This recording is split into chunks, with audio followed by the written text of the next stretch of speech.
M Kumar mathematics classes.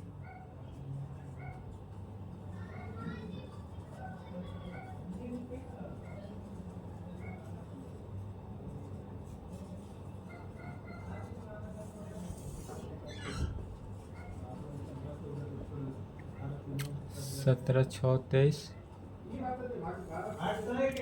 Lecture 1 हुआ, lecture 1 class 11th। Lecture 5 lecture में हमने क्या चल रहा था अभी तक? अलजेब्रा शुरू है, अलजेब्रा चल रहा था। अलजेब्रा में पहला चैप्टर कौन था? Principle of mathematical induction. वह छोटा चैप्टर था, समाप्त हो चुका। अब चलिए अलजेब्रा में चैप्टर सेकेंड देंगे। अलजेब्रा के मुताबिक अलजेब्रा में आता है यह चैप्टर सेकेंड। यह चैप्टर सेकेंड है, बट एनसीईआरटी बुक में आपको यह चैप्टर 5 मिलेगा। एनसीईआरटी बुक के अकॉर्डिंग देखेंगे तो यह चैप्टर 5 होगा। चैप्टर का नाम क्या हो गया? Complex number and quadratic equation. Complex number and quadratic equation. Complex number and quadratic equation Hindi में कहते हैं, कॉम्प्लेक्स का हिंदी क्या होता है? जटिल। Complex number and quadratic equation, जटिल या जटिल कहें, या जटिल को सम्मिश्र भी बोलते हैं। जटिल बोले या सम्मिश्र बोले, संख्या और द्विघात समीकरण। जटिल संख्या या और द्विघात समीकरण। अलजेब्रा के अंदर चैप्टर सेकेंड क्या होगा? Complex number and quadratic equation. आज क्या शुरू हो रहा है? Complex number and quadratic equation. यह चैप्टर का नाम है। हिंदी में कहते हैं जटिल सम्मिश्र संख्या और द्विघात समीकरण। चलिए तो यह चैप्टर का नाम लिखे तो कौन सा चैप्टर है? सेकेंड चैप्टर है अलजेब्रा। क्या चल रहा है? अलजेब्रा चल रहा है। अलजेब्रा में टोटल कितने चैप्टर? 6 चैप्टर। अलजेब्रा के अंदर टोटल 6 चैप्टर है। अलजेब्रा में पहला चैप्टर क्या था? पहला था प्रिंसिपल ऑफ मैथमेटिकल इंडक्शन, जो समाप्त हुआ। दूसरा में क्या है? Complex number and quadratic equation. दूसरा चैप्टर क्या है? Complex number and quadratic equation. तीसरा चैप्टर हो जाएगा लीनियर इनक्वालिटीज। लीनियर इनक्वालिटीज होगा। चौथा चैप्टर में हो जाएगा permutation and combination. Permutation and combination. पांचवा में हो जाएगा बाइनोमियल थ्योरम। बाइनोमियल थ्योरम है सब के सब किस में? अलजेब्रा के अंदर ही आता है। एंड छठा में हो जाएगा सीक्वेंस एंड सीरीज। तो इसमें से पहला चैप्टर हो गया। सेकेंड चैप्टर टॉपिक डालेंगे complex number and quadratic equation. Chapter का नाम लिख लिए, complex number and quadratic equation. अब चलिए अब टॉपिक डालेंगे। सबसे पहले देखते हैं कॉम्प्लेक्स नंबर है क्या, जटिल संख्या है क्या। तो सबसे पहले टॉपिक डालेंगे कॉम्प्लेक्स नंबर, जटिल संख्या। कॉम्प्लेक्स नंबर हिंदी में कहेंगे जटिल संख्या। कॉम्प्लेक्स नंबर, जटिल संख्या। तो कॉम्प्लेक्स नंबर हम किसे कहते हैं? सबसे पहले यह देखेंगे। तो वैसा नंबर, उस प्रकार के नंबर को कहते हैं, वैसा नंबर जो कि क्या हो, a प्लस आई बी के फॉर्म में हो। a प्लस आई बी का फॉर्म में अगर कोई भी संख्या होगा, उसी संख्या को कहते हैं कॉम्प्लेक्स नंबर, अर्थात जटिल संख्या। तो इसी को किस फॉर्म में होना चाहिए? तो a प्लस आई बी के फॉर्म में। आई यहाँ पर क्या है? तो आई को बोलते हैं आयोटा। वेयर जहाँ आई इज इक्वल टू क्या बोलते हैं, आयोटा। आई का जो मान है वह आयोटा बोलते हैं। यहाँ आई क्या है, आयोटा है। तो कहेंगे a number of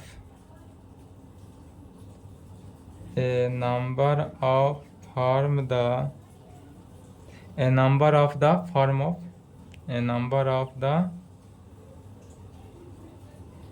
form of a plus ib माने iota b, a number of the form of a plus iota b where, जहाँ a और b क्या है, तो a and b real number हो, where a and b are real number, where a and b are real number is denoted to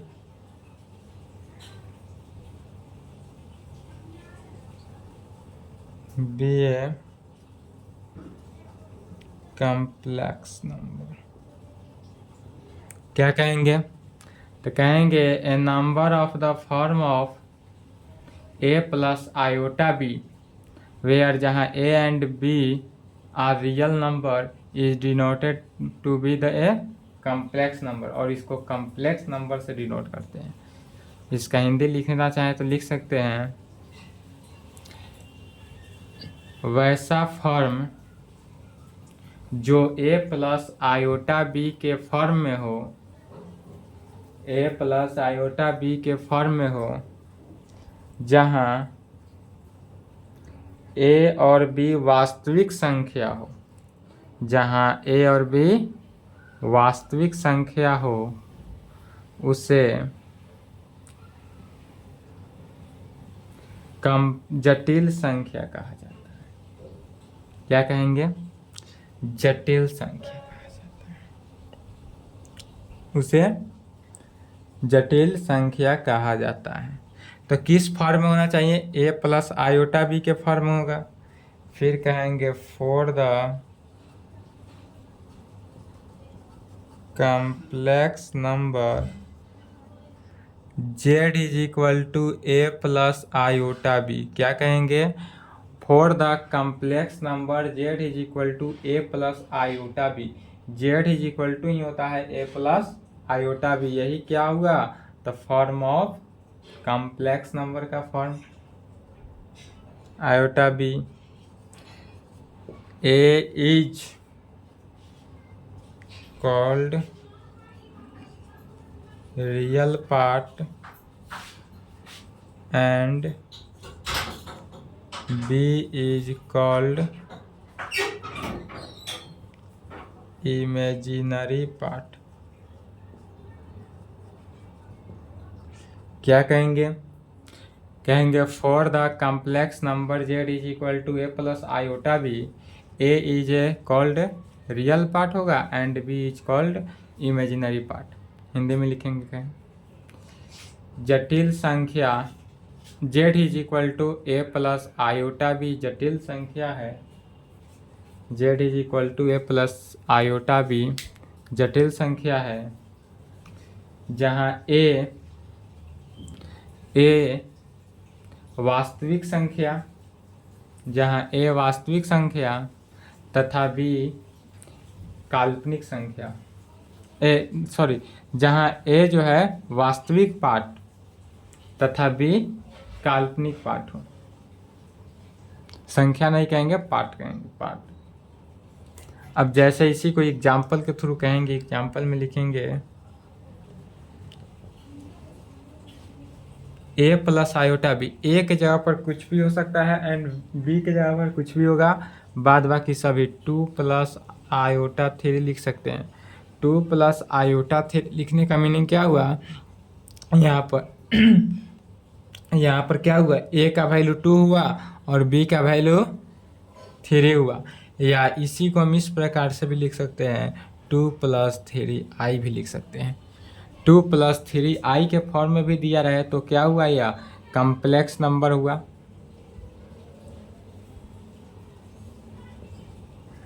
-1 plus iota root under 3 भी लिख सकते हैं, आयोटा रूट अंडर 3 भी लिख सकते हैं, या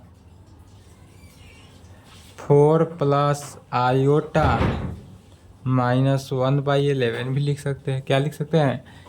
4 प्लस आयोटा -1 डिवाइडेड बाई 11 भी लिख सकते हैं। यह सब के सब कैसा है? कम्प्लेक्स नंबर है, तो कहेंगे ऑल आर कम्प्लेक्स नंबर। यह सभी के सभी क्या है? तो सभी के सभी जो टर्म है यह सब कम्प्लेक्स नंबर है, अर्थात जटिल संख्या है। कम्प्लेक्स नंबर का फॉर्म जो होता है वह a प्लस आयोटा b के फॉर्म में होना चाहिए। कम्प्लेक्स नंबर ऑलवेज का किस टर्म में होना चाहिए? तो a प्लस आयोटा b के टर्म में होना चाहिए। वेयर जहाँ पर a का वैल्यू जो है कुछ भी रख सकते हैं, a का वैल्यू रूट में, ऋणात्मक, धनात्मक, डिवाइडेड में, या b का वैल्यू भी वही हो सकता है। जैसे 2 प्लस में लिख सकते हैं, या माइनस में भी लिख सकते हैं, या डिवाइडेड में भी लिख सकते हैं, डिवाइडेड में भी निगेटिव लिख सकते हैं, पॉजिटिव लिख सकते हैं, रूट के अंदर भी लिख सकते हैं। किसी भी संख्या में a प्लस आयोटा b के टर्म में लिख सकते हैं। a और b का वैल्यू चेंज होते रहेगा, बट आयोटा का साइन जो है इस प्रकार रहेगा कि आयोटा ऑलवेज इस फॉर्म में रहना चाहिए, वैसा फॉर्म हो जो a प्लस आयोटा b का फॉर्म को सेटिस्फाई कर रहा हो, उसे कम्प्लेक्स नंबर कहेंगे। सिंप्लीफाई समझने के लिए कम्प्लेक्स नंबर कहेंगे किसे? तो कम्प्लेक्स नंबर उस टर्म को कहेंगे जो a प्लस आयोटा बी के फॉर्म में हो। क्या कर रहा है? A number of the form of a plus iota b. जहाँ a प्लस आयोटा बी के फॉर्म में हो उसे कम्प्लेक्स नंबर कहेंगे। वेयर a और b का वैल्यू क्या होना चाहिए? कुछ भी हो, a और b का वैल्यू धनात्मक हो, ऋणात्मक हो, रूट के अंदर हो, डिविजिबल हो, कुछ भी हो, उससे कोई फर्क नहीं पड़ता है, but a plus iota b के फॉर्म में होना चाहिए। ठीक है, तो चलिए यहाँ तक लिखे, तो यहाँ तक लिखेंगे, उसके आगे देखते हैं।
चलिए लिख लिए। अब नहीं लिखे तो वीडियो रोक के लिखेंगे, नहीं लिखे तो वीडियो रोक लें। अब देखते हैं, टॉपिक डालेंगे इक्वल कम्प्लेक्स नंबर। अब इक्वल कम्प्लेक्स नंबर किसे कहते हैं वह देखते हैं।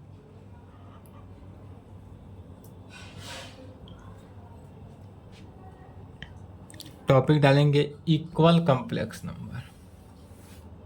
नहीं लिखे तो वीडियो रोक के लिख लें।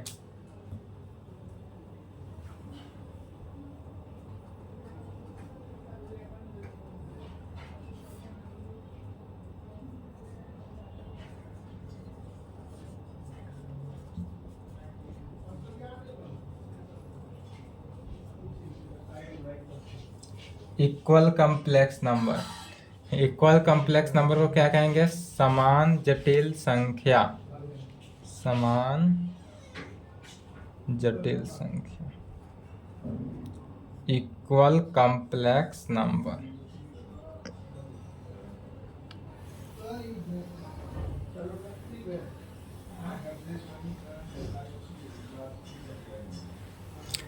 तो इक्वल कम्प्लेक्स नंबर अब किसे कहेंगे? तो कहेंगे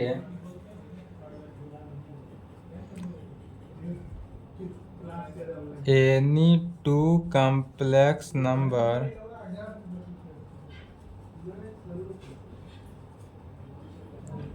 Z1 is equal to A plus iota B and Z2 is equal to C plus iota D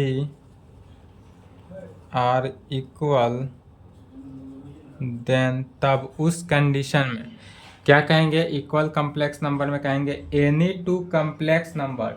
any two complex number, हम दो कम्प्लेक्स नंबर ले रहे हैं। पहला Z1 में क्या ले रहे हैं? A plus iota B and दूसरा में क्या ले रहे हैं? C plus iota D। या दोनों के दोनों ही क्या है? कॉम्प्लेक्स नंबर है। तो दोनों अगर कॉम्प्लेक्स नंबर इक्वल होगा तो क्या होगा कि दोनों का रियल पार्ट और दोनों का इमेजिनरी पार्ट जो है आपस में इक्वल होगा, अर्थात R इक्वल है। देन A जो है, A क्या है? पहले कॉम्प्लेक्स नंबर का रियल पार्ट दूसरे कॉम्प्लेक्स नंबर के रियल पार्ट के इक्वल होगा, अर्थात A जो है इज इक्वल टू होगा किसके?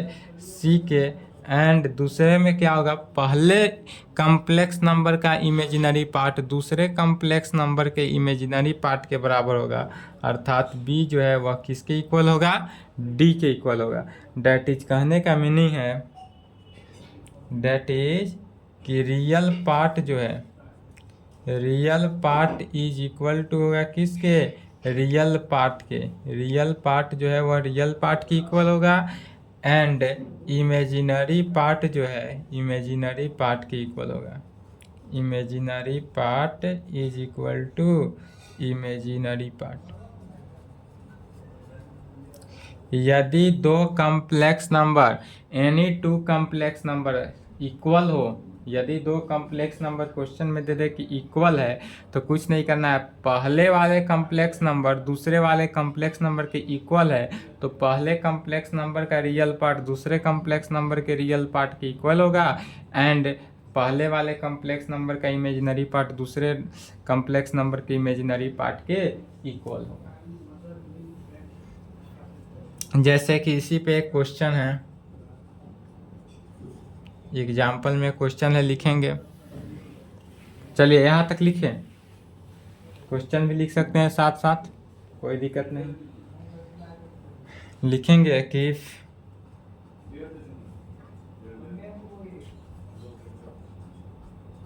4x plus iota into 3x minus y is equal to 3 plus iota into minus 6 हो, वेयर जहाँ पर x and y are real number,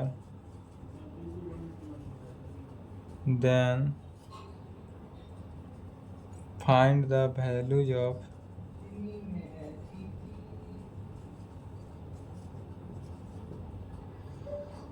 question क्या लिखे?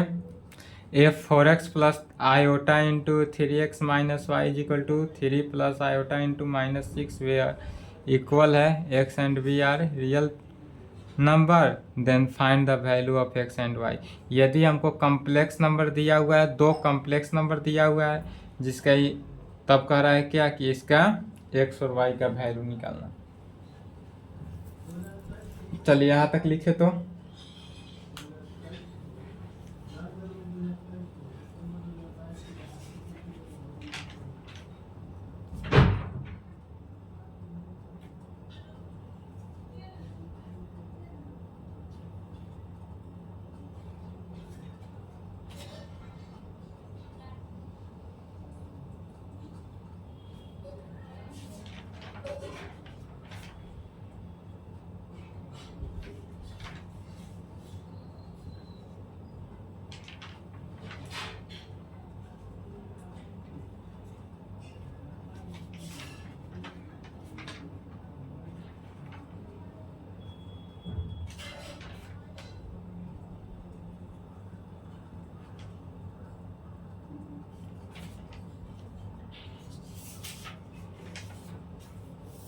चलिए लिख लिए, नहीं लिखे तो वीडियो रोकेंगे।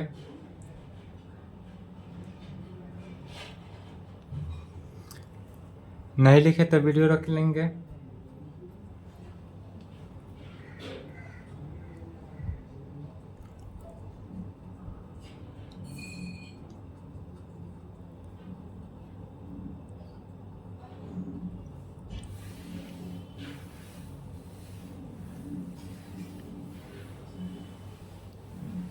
क्वेश्चन समझेंगे, इसका सॉल्यूशन देखते हैं।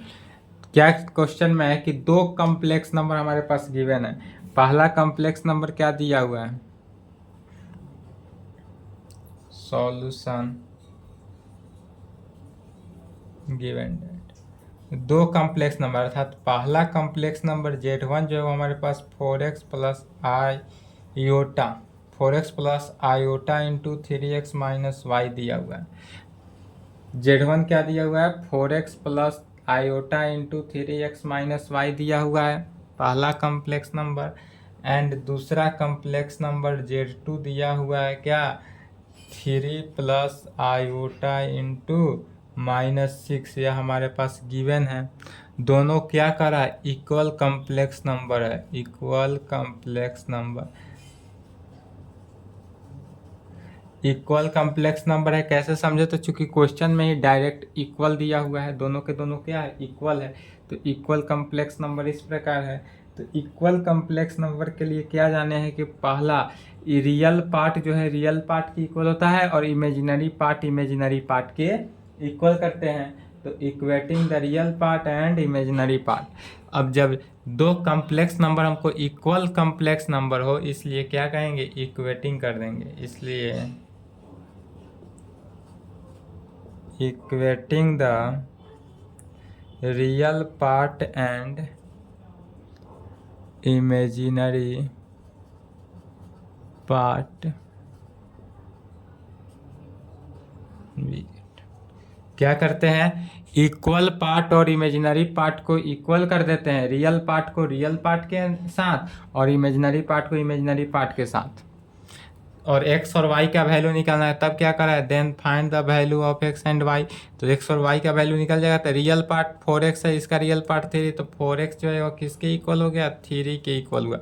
अर्थात जब रियल पार्ट को रियल पार्ट के साथ इक्वल किए तो 4x इज इक्वल टू किसके इक्वल हुआ, 3 के इक्वल हुआ। अर्थात यहाँ से हमको x का वैल्यू तो पहले ही निकल गया 3/4। x का वैल्यू क्या निकला, 3/4। एंड अब इमेजिनरी पार्ट को इमेजिनरी पार्ट के साथ इक्वल करते हैं, तो इमेजिनरी पार्ट इसका कितना है, 3x माइनस वाई, यह इक्वल होगा किसके, इमेजिनरी पार्ट कितना है, -6 के। तो इमेजिनरी पार्ट को इमेजिनरी पार्ट के साथ इक्वल करते हैं, अर्थात 3x माइनस वाई को -6 के साथ फर्स्ट कम्प्लेक्स नंबर का imaginary part second complex number के इमेजिनरी पार्ट के साथ इक्वल कर दिए। अर्थात अब इसमें से y का वैल्यू निकालना है, तो क्या करेंगे, x का वैल्यू जो निकला है उस टर्म को रख देना है और y का वैल्यू निकाल देना है। अर्थात -y is equal to -6 minus 3x minus y is equal to -6 minus 3 into x का वैल्यू 3/4। एक्स का वैल्यू क्या आया, 3/4 -6 minus 9/4 minus y is equal to -24 minus 9/4 minus y is equal to -33/4। Minus से माइनस कैंसिल, इसलिए यहाँ पर क्या हुआ, y इज इक्वल टू 33/4। इसलिए यहाँ पर कहेंगे x इज इक्वल टू कितना निकला, 3/4 and y is equal to 33/4। x और y का वैल्यू निकालना था, x और y का वैल्यू निकल गया। तो x का वैल्यू जो टर्म निकला कैसे निकालेंगे, तो इक्वल अगर कम्प्लेक्स नंबर दे दे, जहाँ इक्वल कम्प्लेक्स नंबर मिले, इक्वल कम्प्लेक्स नंबर देखने के बाद डायरेक्ट कुछ नहीं करना है, सिंप्लीफाई की रियल पार्ट को रियल पार्ट के साथ इक्वल करना है और इमेजिनरी पार्ट को इमेजिनरी पार्ट के साथ इक्वल करेंगे। तो रियल पार्ट को रियल पार्ट के साथ इमेजिनरी करेंगे तो उसका वैल्यू आ जाएगा, एंड इमेजिनरी पार्ट को इमेजिनरी पार्ट के साथ इक्वल करने पर उसका वैल्यू आ जाएगा। बस यही काम करना है और एक्स और वाई का वैल्यू निकालना था, एक्स और वाई का वैल्यू निकल गया। चलिए यहाँ तक लिखे तो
चलिए लिख लिए, नहीं लिखे तो वीडियो रोक लेंगे।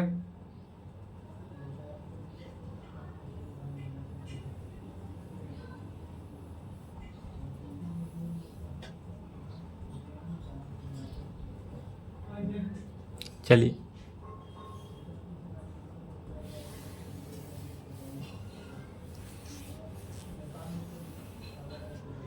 अब टॉपिक डालेंगे अलजेब्रा ऑफ कॉम्प्लेक्स नंबर।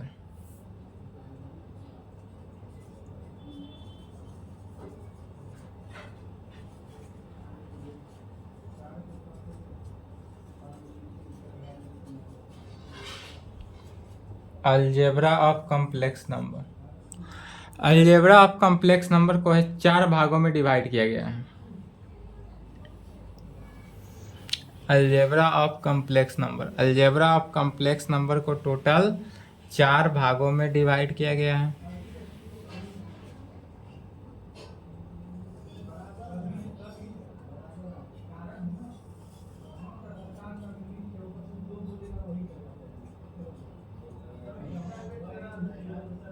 पहला, दूसरा, तीसरा,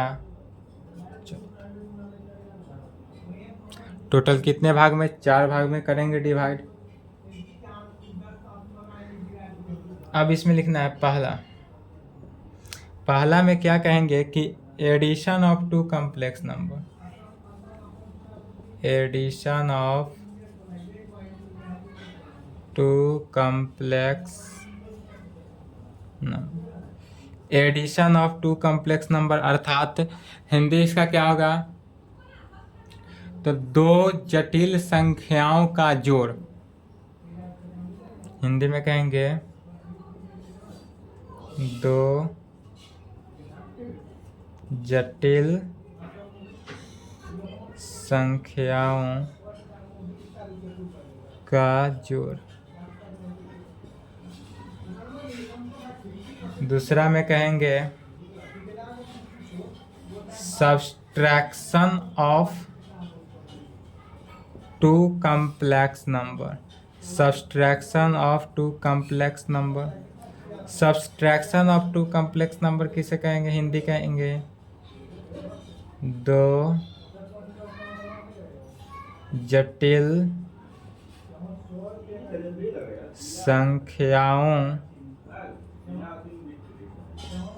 का घटाव, 2 जटिल संख्याओं का घटाव। तीसरा में कहेंगे मल्टीप्लिकेशन ऑफ 2 कॉम्प्लेक्स नंबर, क्या कहेंगे? मल्टीप्लिकेशन ऑफ 2 कॉम्प्लेक्स नंबर, 2 जटिल संख्याओं का गुना।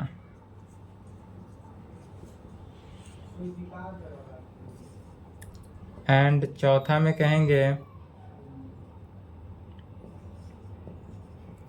Division of 2 complex number, division of 2 complex number, 2 जटिल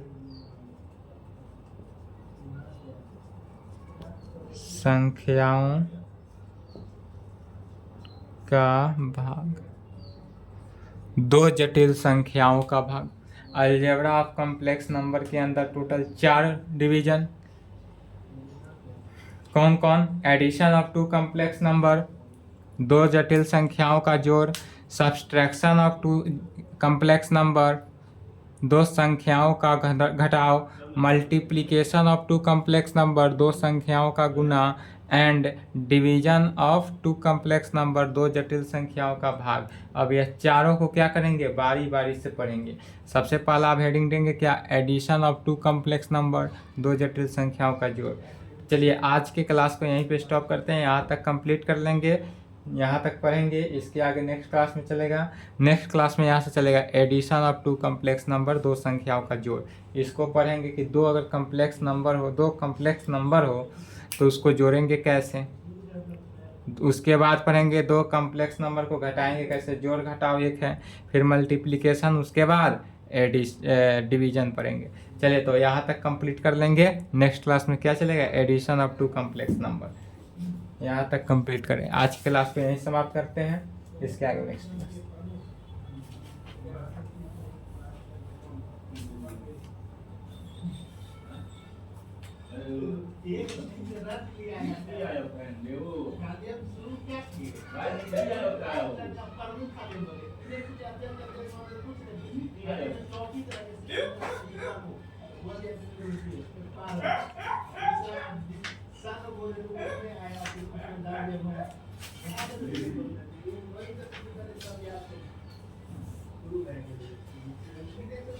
चलिए लिख लिए।